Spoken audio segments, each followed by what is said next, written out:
আবহাওয়ার ভয়ঙ্কর আপডেট। গভীর রাতে গঙ্গা ভাঙনে আতঙ্ক। শামসেরগঞ্জে ঘরছাড়া বহু পরিবার। মুর্শিদাবাদ জেলায় শামসেরগঞ্জে গঙ্গা ভাঙনে এক জ্বলন্ত সমস্যা। আগেও ঘরবাড়ি গাছপালা গঙ্গার গ্রাসে তলিয়ে গিয়েছে। এবার ফের একবার মাথাচাড়া দিয়ে উঠল আতঙ্ক।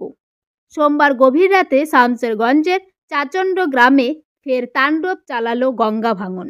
আচমকা নদীর ধারে মাটি ধসে পড়তে শুরু করতেই গ্রাম জুড়ে ছড়িয়ে পড়ে আতঙ্ক।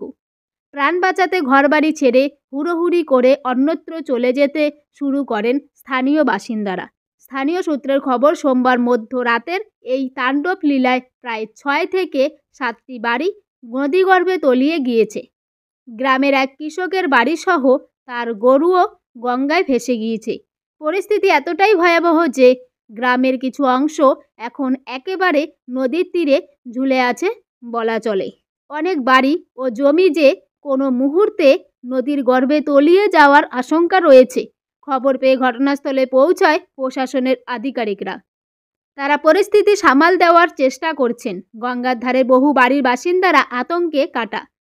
আজ মঙ্গলবার সকাল থেকেই আতঙ্কে ঘর ছাড়ছেন ওই এলাকার বাসিন্দারা। বাড়ির আসবাবপত্র যতটুকু নেওয়া সম্ভব তা নিয়েই অন্যত্র আশ্রয় নিচ্ছেন। গ্রামের বাসিন্দারা দাবি করছেন, এই ভাঙন রোধে দ্রুত পদক্ষেপ না নিলে পুরো গ্রামেই বিপদ ঘনিয়ে আসবে।